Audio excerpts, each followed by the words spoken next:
கன்ஷிராம் பாணியில இப்போ அவர் வந்து காஸ்ட் கன்சால்டேஷனுக்கு வராரு.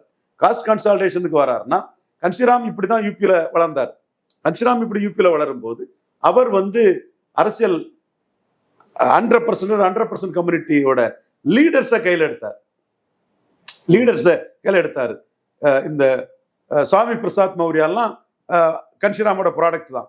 இந்த சாக்கியா, ராஜ்பர், இந்த கம்யூனிட்டி கட்சிகள்லாம் இருக்குது இல்லையா, இவங்க எல்லாமே கன்ஷிராமோட ப்ராடக்ட் தான். மோயாவதி கூட முரண்பட்டு தனித்தலைவர்களாட்டு யூபி, பீகார்லாம் நிறைய ஜாதிய ரீதியான கட்சிகள் இருக்க காரணம் கன்ஷிராம் தான். அவங்களுக்கு ஒரு அவேர்னஸ் உருவாக்கி விட்டு, ராஜ்புட்டும் பிராமணர் தான் அதிகாரமா இருக்கணுமா, வண்ணாருக்கு அதிகாரம் வேண்டாமா, குயவருக்கு அதிகாரம் வேண்டாமா, நைன்னா நாவிதர் சகோதரர்கள் உங்களுக்கு அதிகாரம் வேண்டாமான்னு அந்த விழிப்புணர்ச்சி ஏற்படுத்தி விட்டது கன்ஷிராம்ஜி தான். கன்ஷிராம் பாணியில சீமான் இப்ப என்ன பண்றாருன்னா, தலைவர்களை நம்பாம அந்த கம்யூனிட்டி இஷ்யூஸை நம்பி போறாரு. ஆடு மாடு வளர்த்தல், அது வந்து பொதுவா எல்லா சமுதாயம் இருக்கிறாங்க. தமிழ்நாட்டில் வாழக்கூடிய அனைத்து கிராமப்புற சமுதாய மக்களும் இருக்காங்க. முத்தரையர்ல இருந்து உடையார்ல இருந்து எல்லாரும் இருக்கிறாங்க.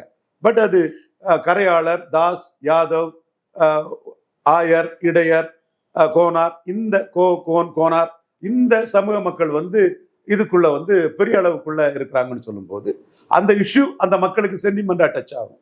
ஸோ அவர் கிராமப்புற பொருளாதார வளர்ச்சி, பால் வளர்ச்சி, இறைச்சி உற்பத்தி, இப்படி வந்து தற்சார்பு பொருளாதாரம் அவர் எடுத்தாலும் உள்ளுக்குள்ள காஸ்ட் கன்சால்டேஷனுக்கான மூவும் அவர்கிட்ட இருக்குது. நான் மறுத்து பேச வேண்டிய அவசியம் எனக்கு இல்லை.